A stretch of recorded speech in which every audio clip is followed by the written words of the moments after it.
Namo Bhagavate Vasudevaya.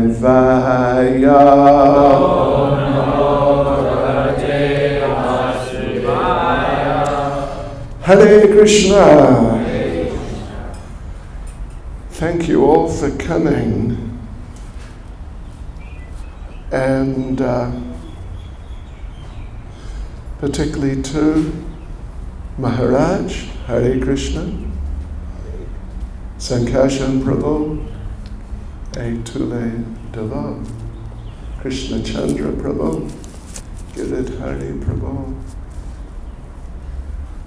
Yes, Ajay Prabhu. Thank you for coming.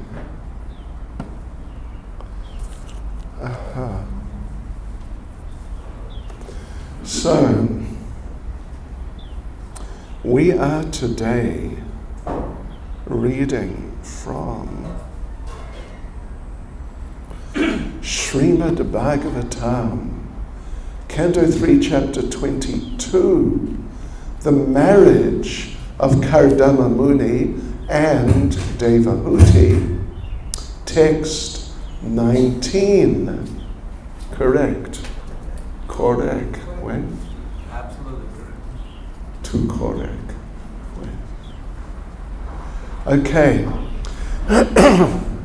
Om Namo Bhagavate Vasudevaya. Om Namo Bhagavate Vasudevaya. Om Namo Bhagavate Vasudevaya. Om Namo Bhagavate Vasudevaya. Om Namo Bhagavate Vasudevaya. Om Namo Bhagavate Vasudevaya. Un peu de l'eau, si c'est possible. Merci beaucoup. Okay, here we are then. Srimad Bhagavatam 3:22-19.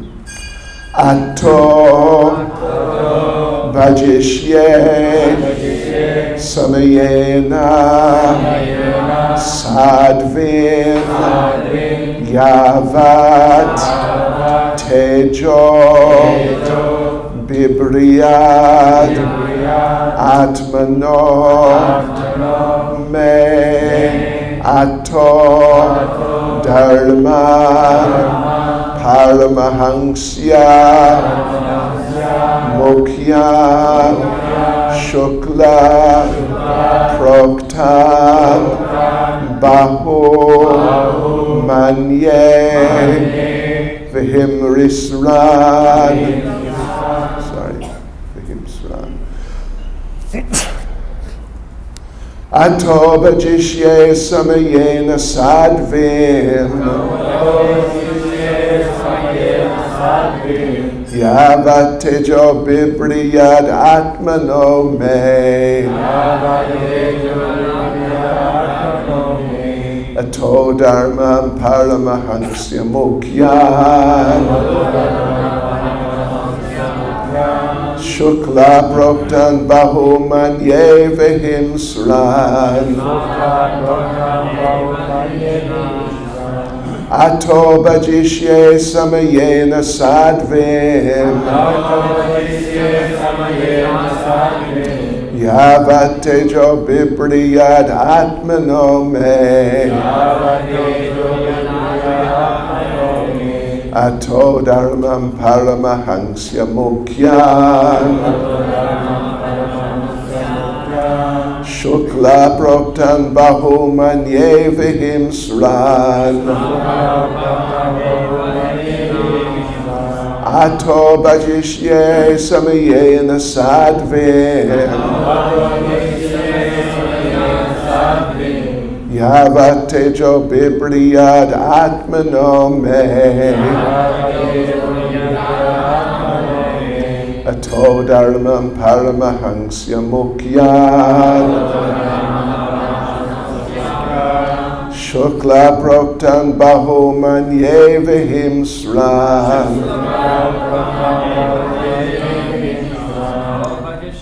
samayena sadhim. Atodishye samayena sadhim. Yavattedo vidrayadatmano yene. Yavattedo vidrayadatmano me. Patodaman paramaham shamukyam. Patodaman paramaham shamukyam. Shuklat pratang bahumanyeva himshram. Shuklat pratang himshram. Vajishya samayena sattvi. Vajishya samayena sattvi. Yavattejo vipriyat apanomi. Yavattejo vipriyat apanomi. Ato dharman paramahansyam mukyam. Ato dharman paramahansyam. Shukla praptam bahumanye vipsram. Shuklat pratang bahumanye vipsram. Ato bhajishye samayena sadhvi. Atodishye samayena sadhvi. Yavattejo vipryatatmano me. Yavattejo vipryatatmano me. Ato dharman paramahamsya mukhyan. Ato dharman paramahamsya mukhyan. Shukla proktam bahumanye vidhim shram. Shukla proktam bahumanye vidhim shram. Mataji's. Atodishye samayena sadhvi. Yavattejo vipryatatmano me. Yavattejo vipryatatmano me. Ato dharman paramahamsya mukhyan. Ato dharman paramahamsya mukhyan. Shukla proktam bahumanye vidhim shram. Shukla proktam bahumanye vidhim shram. Atodishye samayena sadhvi. Atodishye samayena sadhvi. Yavattejo vipryatatmano me. Yavattejo vipryatatmano me. Ato dharman paramahamsya mukhyan. Shukla proktam bahumanye vidhim shram. Atodishye samayena sadhvi. Yavattejo vipryatatmano me. Ato dharman paramahamsya mukhyan. Shukla proktam bahumanye vidhim shram. Atta. Therefore, Bhajishye, I shall accept Samayena on the conditions Sadhvim, the chaste girl, Yavat, until Teja, semen, Bibriyat, may bear, Atmana, from my body, may, my, Atta, thereafter, Dharma, the duties, Paramahansa Mukhyan, of the best of the Paramahansas, Shukla Proktan, spoken by Lord Vishnu, Bahu, much, Manye, I shall consider, Avihimsra, free from envy. Translation. Therefore, I shall accept this chaste girl as my wife, on the condition that after she bears semen from my body, I shall accept the life of devotional service accepted by the most perfect human beings. That process was described by Lord Vishnu. It is free from envy. Purport by Srila Prabhupada. Kardama Muni expressed his desire for a very beautiful wife to Emperor Swayambhuva and accepted the emperor's daughter for marriage. Kardama Muni was in the hermitage practicing complete celibacy as a brahmachari. And although he had the desire to marry, he did not want to be a householder for the whole span of his life, because he was conversant with the Vedic principles of human life.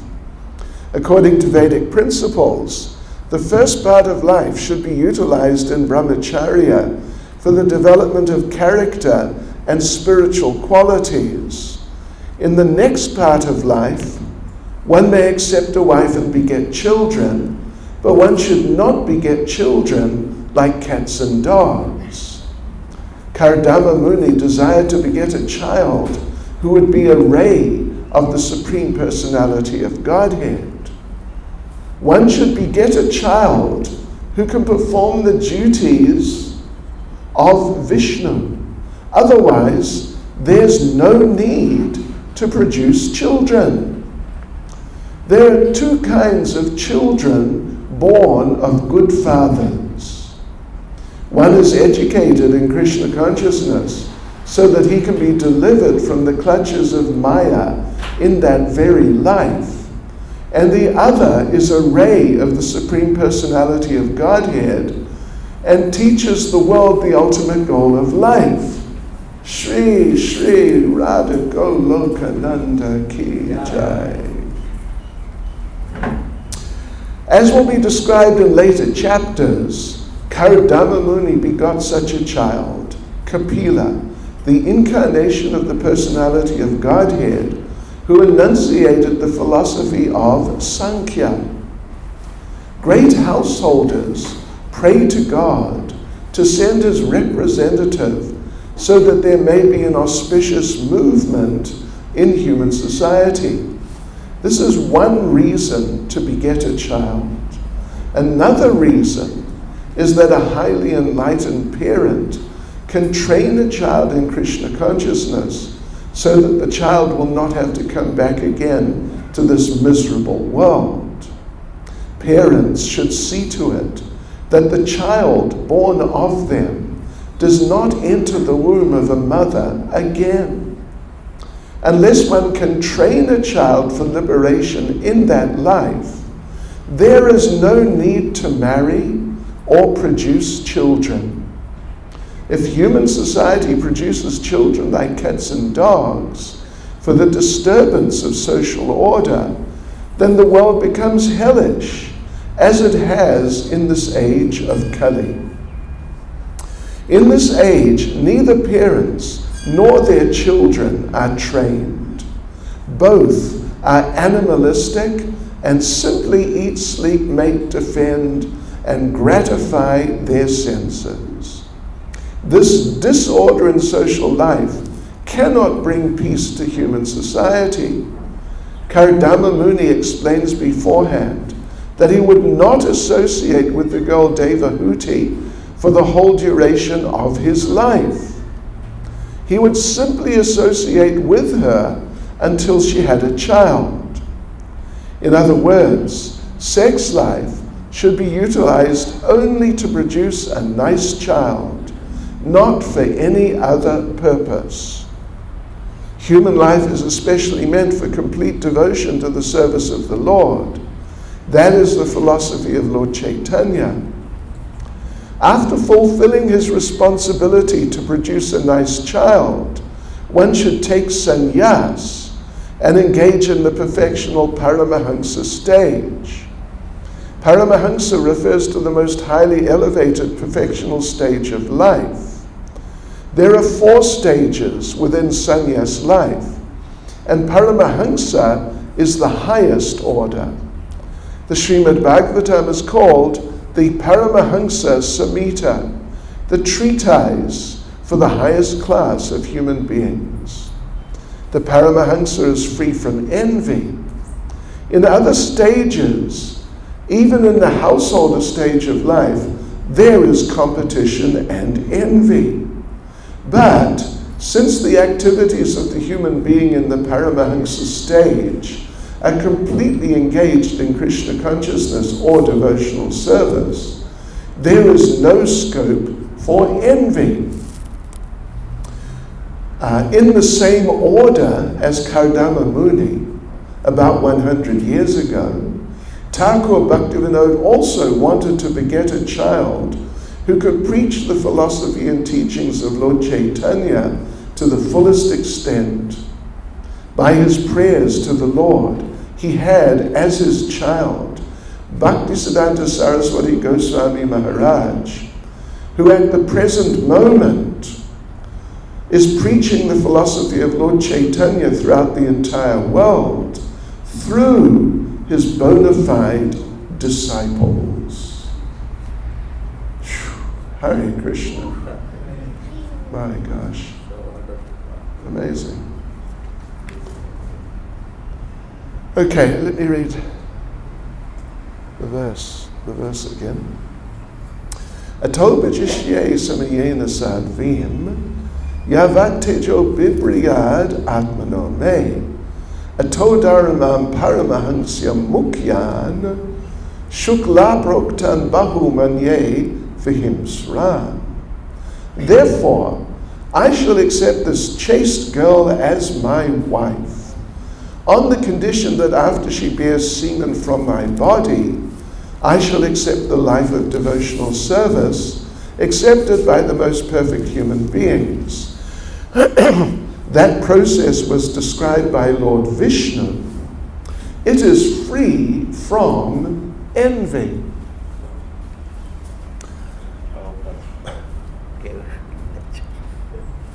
Oh, okay. All right, Maharajas.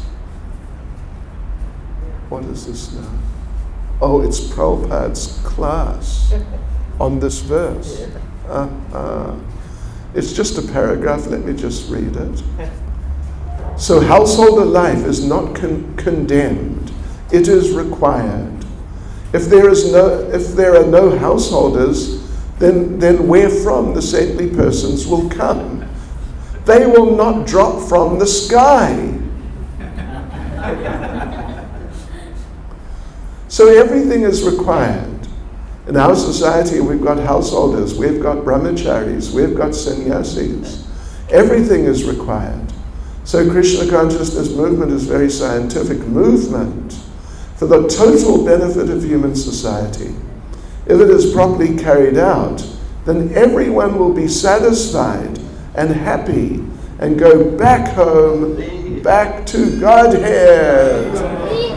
Srila Prabhupada ki. Oh, Krishna, Krishna. Well, you know, a few weeks ago, I forget exactly when, but just maybe 3 weeks or something ago, we were in Vrindavan and I had to give class in the temple there. And it was a verse somewhat similar to this, about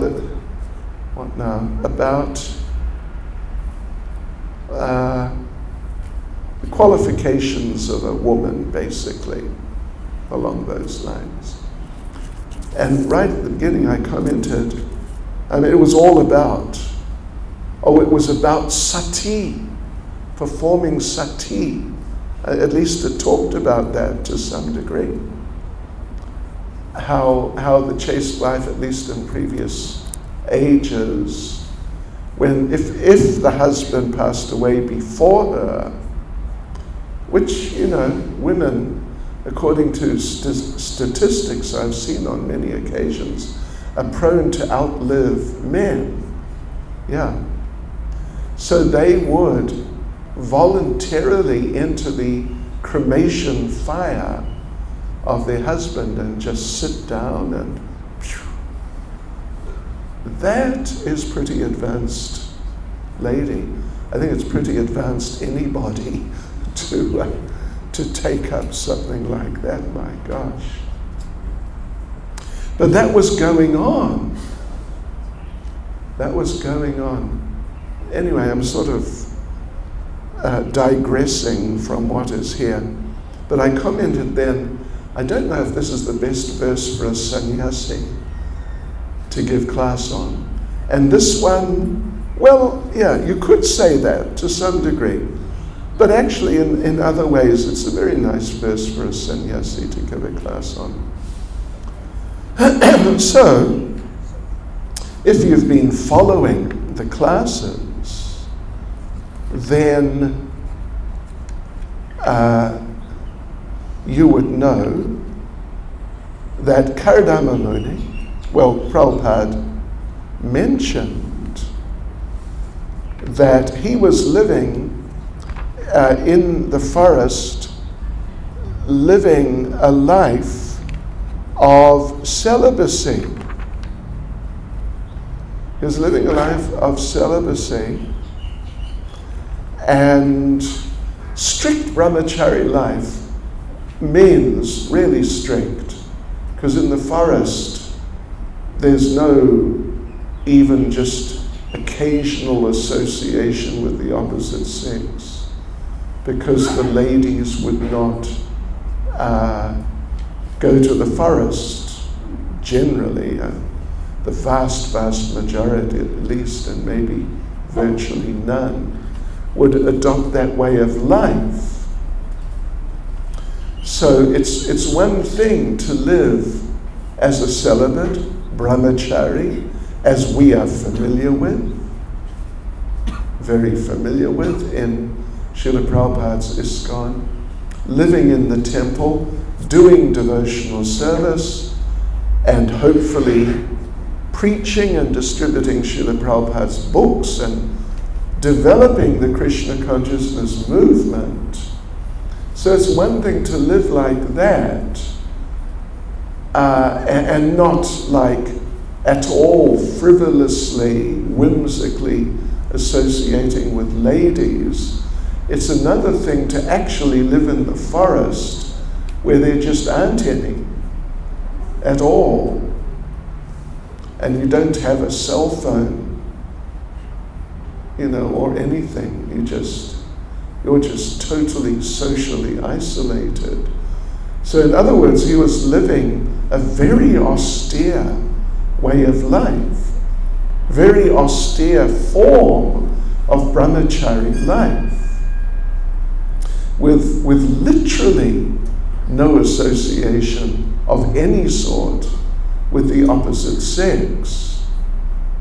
But he, as a thoughtful and intelligent devotee and human being, he could understand himself sufficiently to understand that actually I need to go through the experience of household life, at least to some degree, not the full extent, but to some degree, because he was observing himself, and he could see that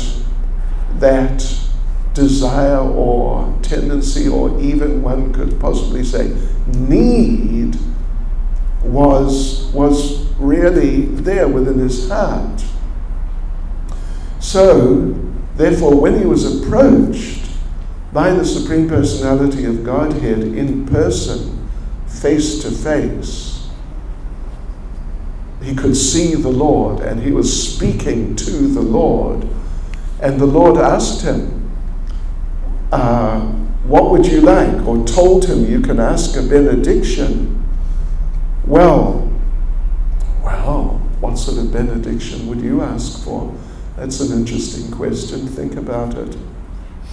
But he asked, he could have asked, well, back to Godhead, something like that. But he asked, can I have a wife, please?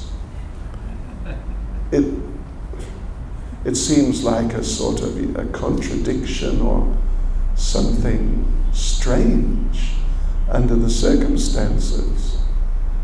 You have the opportunity to ask for anything, literally, from the Supreme Personality of Godhead, and the option is there. Goloka Vrindavan Dham, please. And the Lord would have fulfilled that, at least Vaikuntha. But he felt, and the Lord did not contradict him, he felt that this is actually what I require at this point. And after I've done that, then, I'll continue on, as he says, then I'll accept the life of devotional service, the actual way of life of devotional service accepted by the Paramahamsas. Then I'll be ready for it. Because we don't want, and he doesn't want to be, and we don't want any sort of, make-believe Paramahamsas. False, pseudo-Paramahamsas. Yeah, or even if they're not like real cheaters, but if someone is going to take up the Paramahamsa way of life, they should at least be ready enough for it. There's a conversation of Prabhupada's. We mentioned it when we're having a Prabhupada night at the farm, Krishna Balaram temple, that Prabhupada was approached by Sridhar, at the time Das Brahmachari, who I think some of you would definitely know, you must know, Sridhar Swami, who passed away. He was a very sincere boy. He was a brahmachari at the time, young man, and very, trying to do his best and really trying to progress in Krishna consciousness. And he approached Prabhupada and asked if he could take sannyas. And Prabhupada answered, "Are you 100% sure that you do not need to enter household life?" And Sridhar Maharaj, who, if you knew him, was a very straightforward person. What you saw was what you got. No, pretensions and clever little facades. He said, "No, Prabhupada, I'm not 100% sure." And Prabhupada asked him, "Are you 75% sure that you do not need to enter household life?" And Sridhar Maharaj said, "No, Prabhupada, I'm not 75% sure." And Prabhupada asked, "Are you 50% sure?" And Sridhar Maharaj thought momentarily and said, "Yes, Prabhupada, I'm 50% sure I do not need to enter household life." And Prabhupada said, "All right, you can take sannyas." And he gave him sannyas. But, our sannyas is not Paramahamsa sannyas in and of itself. It is, it's sort of a special thing. But in terms of tradition, it's Parivrajagacharya sannyas, traveling preacher. That's what it is. Traveling preacher who is meant to go around, give good Krishna conscious information and knowledge, give a good example to encourage, help, and inspire the devotees. And it's different from Paramahamsa. Paramahamsa means just, perfection, actually. So Kardama Muni felt that if he went through a sort of limited experience, but a real experience of household life, and then just when a child was clearly conceived, then just leave everything. He was convinced, I will be ready. He was already on, it was an advanced stage of very advanced brahmachari life. But he felt he'd be ready for that, the life of devotional service accepted by the most perfect human beings. And, he didn't want to become like some people. Some people try to raise the point that if Krishna was really merciful, and, it's obvious living in this material world is just not the right thing. It's extremely unpleasant. There are many problems, challenges, and difficulties. So from time to time people try to make the point that if Krishna was really merciful, he would just take us back. Goloka Vrindavan Dham Ki Jai. Haribol. See you there. But Prabhupada made the point. When someone suggested along those lines to him, Prabhupada sort of quoted or cited it's a saying in some parts of India it's a saying about a particular type of machine, which is called a dinky in some parts of India. A dinky is a machine which threshes wheat. You cut the wheat, the plant, the whole thing, and then you put it into the dinky, and then the dinky runs, and it separates the actual grain from the husk and the whatever else, stalk. So out the other side comes wheat that you can then immediately use to make chapatis, etc. So there's a saying that, which Prabhupada quoted, if a dinky goes to heaven, what will it do? It will thresh wheat, because that's what it is. That's just what it does. And it's fixed in that position. You cannot sort of, do something so that it makes something else. It cooks sabjis. It's just, that's what it is. So the thing is, and Prabhupada made this point, if someone is not ready to go back to Godhead, at least ready enough, then if they go back to Godhead, they're going to become sort of like, you could say, social anomalies, misfits in the kingdom of God. Yeah. Because they're just not ready for the life of pure, unadulterated devotional service. On that level, that's just another level again of pure, unadulterated devotional service.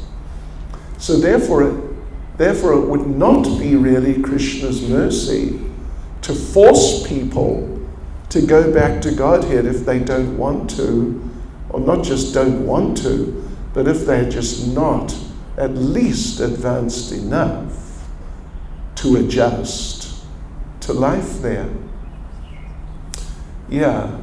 Therefore, in Bhagavad Gita 10, 10, 10, 11, I'm sure you're familiar with those verses, right? Am I right? Heads look down. Yeah, okay. Krishna says, Tesham satati yuktanam bhajatam priti purvikam dadami buddhi yogantam yena mam uviyanti te. Thank you, Keshav. He's 7, he knows. You know the translation? Not really. Anyway, Krishna says, to those who are constantly devoted to serving me with love, I give the understanding by which they can come to me. Krishna does not say that to those who are constantly devoted and worshipping me, serving me with love, I take them back to Goloka Vrindavan. It's interesting. And he even more or less repeats the same point, at least in principle, in the following verse. So, yes, when Krishna feels that someone is really, like very, very sincere indeed, and really applying themselves to the process of devotional service as given in Parampara, then Krishna gives them understanding so they can develop further. Yeah, and this is his real mercy, not just some sort of by force back to Godhead. And they arrive there and ask, where's the McDonald's? Sorry, only prasadam here. Where's the disco? Michael Jackson, or anyway, I don't know, whoever is popular. Where's the movies? Movie theatre. Shah Rukh Khan. Is Shah Rukh here? Yeah, they're not ready. And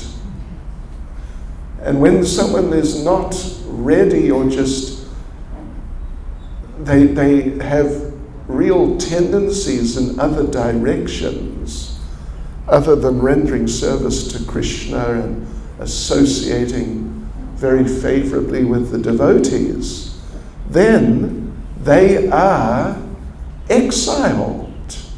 They're sent away to Maurice, Île de Maurice. Vrai? C'est vrai? Vraiment. It's true. That's how we all got here pretty much. At least so many of us. Yeah. So, well, anyway, okay. So Kardama Muni, he wanted a wife. So there's this arrangement now, Swayambhuva Manu, who is very, very high-level personality in the universe, and naturally his family, his children, are very, very high-level people. And his daughter, Devahuti, is very, very high-level girl.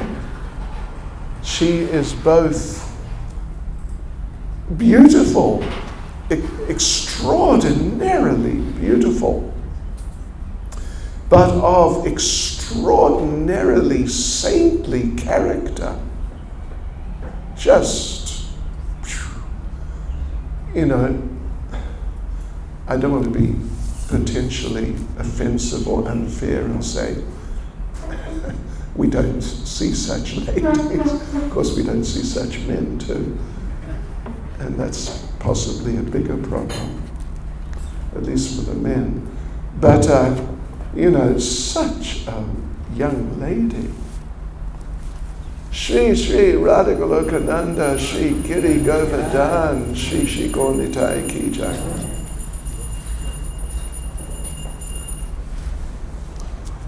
So that was his plan. It's a very Varnashram plan, but it's a hybrid Varnashram plan.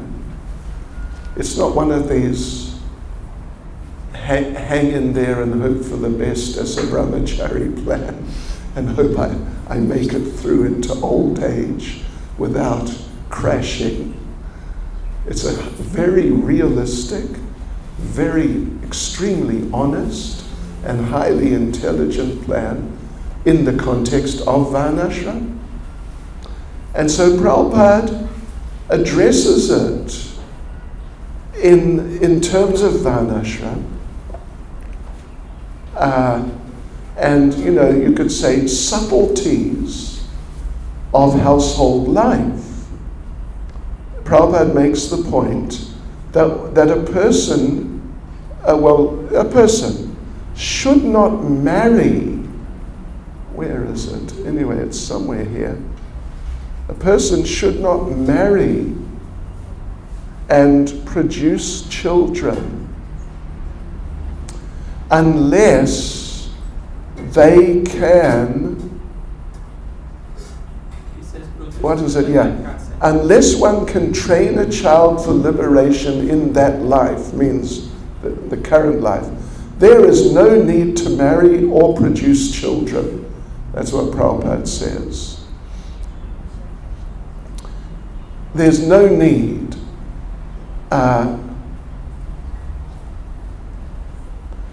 Of course, until someone has had a child and tried to train them for liberation, it may be very difficult to say that one is going to be able to train them for liberation, in a conclusive way. One could try, say, I will try my best and keep my fingers crossed, cross my heart and hope to die, sort of idea. But actually the idea of marriage is for that. Strictly speaking, in strictly varnashram, like at least say regular varnashram terms. Regular varnashram terms. Otherwise there's no need to marry. Now of course it's Kali Yuga. It's Kali Yuga. Prabhupada he mentions a bit about Kali Yuga, hellish human society. Prabhupada, this is third canto. Third canto came out in 73. I remember in London going to the docks and picking up the first copies of the third canto, which had just arrived in England. And it was 73, sort of earlyish, or kind of March or thereabouts. The third canto just arrived.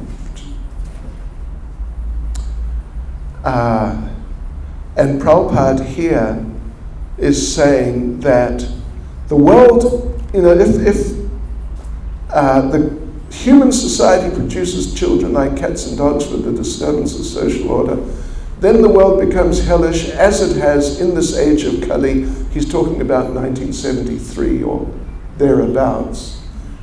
Devotees, it is 2019. And it's going to be 2020 shortly. Things have moved on from the way they were in 1972 or 1973. Kali Yuga has progressed, so to speak.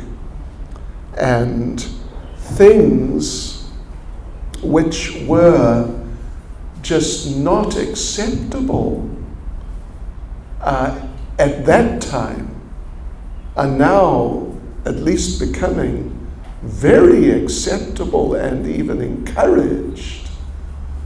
This whole thing about homosexuality and related, that whole field in certain big circles is being promoted, publicized, encouraged. In those days, it was very, it was not a common subject for discussion amongst the vast majority of the population.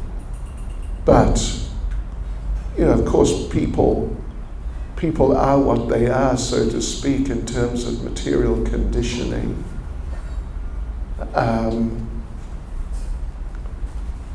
So if people have that sort of nature, what can you do? But for it to be promoted and popularized, well, it's just another sort of twist of Kali Yuga, which twists things so badly. Yeah. So another side of this point, Prabhupada has said, there is no need to marry and produce children unless you can train them for liberation. We have our Keshav, who just went out, I guess, to play. But anyway, he's really impressive as a child, within the limitations of being a child. But he's very impressive. And, he is an example of this, a child who can be trained for liberation. Unfortunately, some of the children are not. Some of them are not. I mean, even in the devotee communities, you get some problem children from time to time. It's Kali Yuga. So one side of the question, what marriage or not marriage, to marry or to not marry, one part is you got to be able to produce the children. Yeah. The other side is some people just need the association of the opposite sex. Otherwise, they will tend to sort of disintegrate or, melt down and in their own minds and senses and fall down and just become involved in gross materialistic life, and Krishna consciousness won't be possible for them. So that's another side of the picture. It doesn't apply with Kardama. It doesn't apply at all.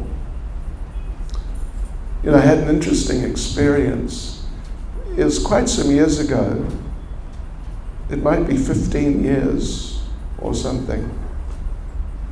In Russia, there was an initiation ceremony, and one elderly lady, she's about 80 now, and she is a good devotee. So I guess she was around 70 at the time, and she was taking her initiation vows, 4 regulative principles. So, no meat, fish, eggs. In Russia, they call the no illicit sex principle, they call it the 4th principle. There's a type of logic behind it if you think about it. So the 4th principle. So she went through the other 3 first. No meat eating, etc. And then she came to no illicit sex. And in a very strong way, because she's a strong person, strong character, she said, no sex. And everyone was a bit shocked. I mean, you didn't expect that. But then everyone applauded.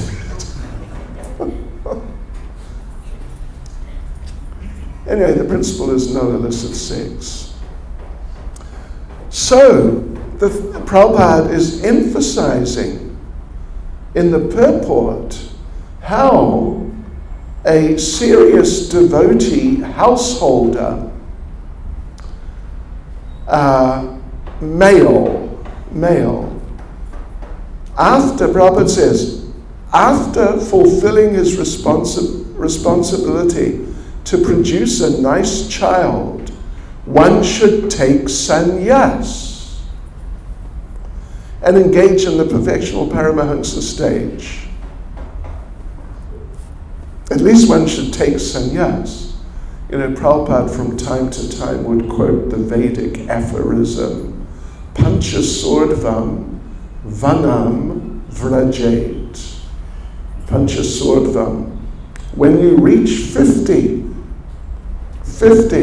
then vanam, vrajet, go to the forest. Means take sannyas. Doesn't mean take your family, get a nice piece of land in the forest and build a nice house for the family in the forest. Green living. So that's there, and Prabhupada did actually quote that. You can do a search and see how many times Prabhupada quoted that aphorism. It's a Vedic sort of sutra, a Vedic truth. Yes, because even like in this case, Devahuti is just first class in all respects. Not as only is she just, royal character, but she is a very advanced devotee. She's not just some girl. She's a very advanced devotee. But Kardama Muni feels that for my progress, it would be best that as soon as we know, okay, child is coming, then sannyas, even before 50 years. So the principle is that even if the family is nice devotees and so on, but for progress in Krishna consciousness, the best thing to do is at 50 or approximately around that stage, Prabhupada left home in his 50s, 56 or whatever, not just 50, to actually separate. Even from a very nice family, like Queen Kunti in her prayers. She prays to the Lord that let my attention be drawn to you, just like the Ganges draws things. And let me become detached from my family. And if anyone had a devotee family who were good association, it was Queen Kunti, Arjuna, Yudhisthira and company. It's an interesting point. And then also for the benefit of the wife, for her progress, to take a different position in which she focuses on her Krishna consciousness without the old habits of, that come from many years of associating with a man and associating with a man. Yes, so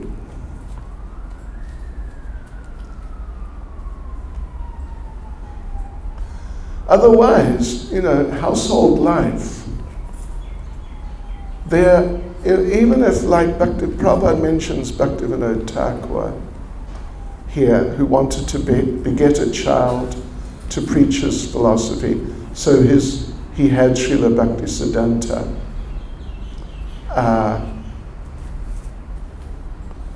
But even he, at some point, he took sannyas, sort of officially and practically stepped aside from that position, because the potential in that position, anyway, it's a tricky position. It's famous for being tricky. For good reason, famous for being tricky, and a place where attachment and material desires can easily be encouraged. So Kardama Muni, he was so resolute in his determination. He was so resolute that even though he knew, I need to go through this experience for my purification. If I don't, well, something may not be addressed within my being. So on the basis of that, he accepted household life, but in a mood of determination for progress in Krishna consciousness. Hare Krishna. Comments or questions? Prabhu. Srila Prabhupada explains here, great householders pray to God to send his representative so that maybe an auspicious movement in human society. Right. Can we recommend our householders should pray for God's representative before they have a child? Is that recommended? You know, I couldn't, well, Prabhupada is recommending it here, I guess, in a sense. But I remember, you probably remember, at least in England it was there, amongst the householders, there was this idea, we are going to have a demigod. It was very common. We, household couple, we are going to have a demigod. Someone like that. But I would say that it's an excellent idea to have that aspiration that we would like to have a child who will really be or become or even be a first-class devotee, and in due course will be able to help take the Krishna consciousness movement forward. A ray of Vishnu. Yes. One devotee just gave birth, couple just had twins yesterday, you may have heard. Maybe 2 rays of Vishnu at once. Let's see how it goes. You know, but I remember the devotees, the householders, we'd hear, we want a demigod from time to time. But then after a few years, some of them started commenting that, you know, we wanted a demigod, but we're having our doubts about whether we got one. Because, you know, our child seems to have some other tendencies also. And we know the history of so many of those early children. They didn't do well in Krishna consciousness for different reasons. Yeah. But some did. Some did. A real minority. Yeah. So that's, I would, if you ask me for my opinion, I would say yes, definitely. The householders should have aspirations like that. But the thing is, the important factor is not just in my mind, you know, I feel I'd like a child like that. But that the parents must live like that. That's the thing. And even Prabhupada makes the point here, there are 2 kinds of children born of good fathers. It's at the beginning of the 2nd paragraph. You know, it begins with the father, actually. Of course, it begins with both of them, but it really begins with the father, because he is actually transferring the child to the womb of the mother. He's not sort of, what would you say, stimulating a process by which the child who is already in the womb of the mother becomes activated, right? The child is within the father. That's right. And is transferred to the mother, who then takes over. And, you know, motherhood is a very big and important thing. But it begins with the good father. And if the father's not good, even if the wife is good, well, that's, you know, it's not the best arrangement. But if they're both good, if the husband is a good devotee, very serious devotee, and you know, like for example, before conception, if they chant 50 rounds, and otherwise, if they just are maintaining good Krishna conscious standards, then the likelihood at least is greater that, as qualified a child as possible will come. Yeah. I remember, you probably know our godbrother Ajamil from Australia. Ajamil. He and his wife, they had 2 sons. The second one, he came up to me just after the second one was born, shortly after, and in a sort of satisfied way or enthusiastic way, he said, "This child was a 50-rounder."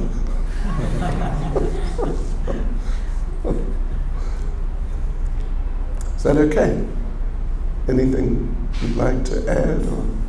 You've spoken very nicely. I appreciate it very much. Hare Krishna. Maharaj, some words of wisdom.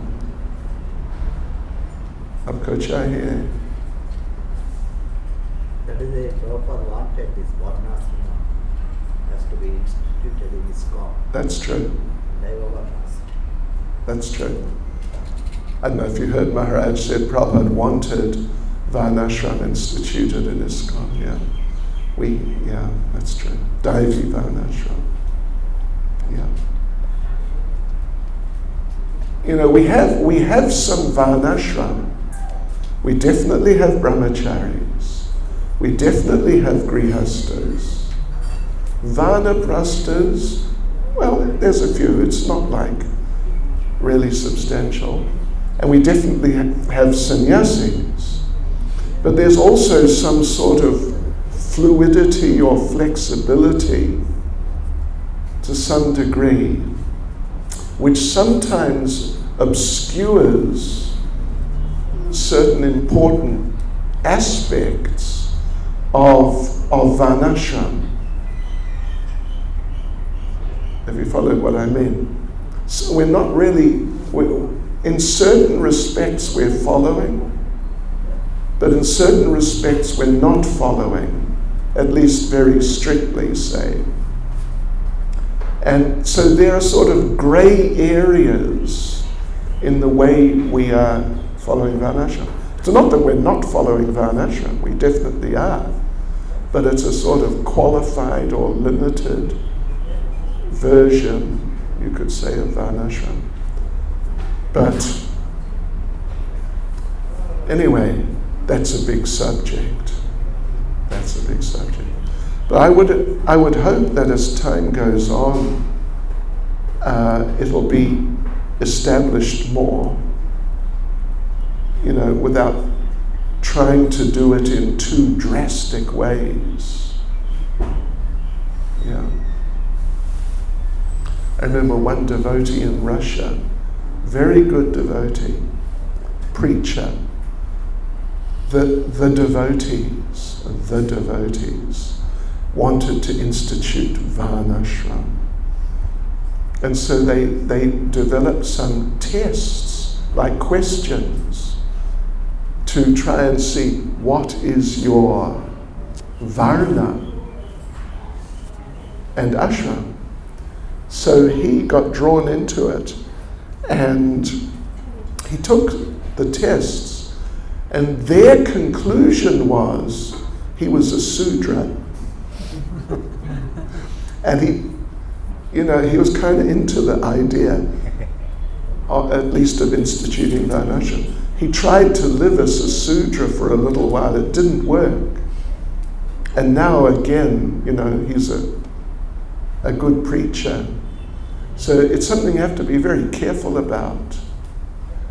To institute Varnashram without having, shall we say, the required intelligence and Krishna consciousness, you can make some serious problems. Yes, Advaita Prabhu, Haribol. I'm just wondering about occupational side, the Varna side, of our children. Uh-huh. And even though we've all good intentions, like like I had this very distinct thing with my son. When he finished that, he came back, and then when he got a job, I wasn't so excited, and he was going early. And then after a few days, I said, I think you should give up this D job. Oh. Kind of sweat. And I said, this is stupid, you know. You have to leave at 7 o'clock in the morning and come back at 6. Give this job up. And he said, Right. but you pay for all of this to become an engineer. I said, I did the same, so I gave up. So give it up. And now I regret. In a way, I regret, like, you give this material education, and it's like, you know, the end of, because the Burma side is really, corporate culture is really killing our children. Okay. That's true. And there are many of our devotee children who are, you know, I guess the age of your son, you know, their 20s. And some of them are getting degrees, like good degrees, and some of them are already working in good, well-paid positions. And definitely, some of them are being degraded by it. But some of them in their minds, they have like an optimism of what we're going to do, you know, the job we're going to get, and we're going to earn lots of money and have a nice family and be very Krishna conscious. And some of them are. Actually, some of them are.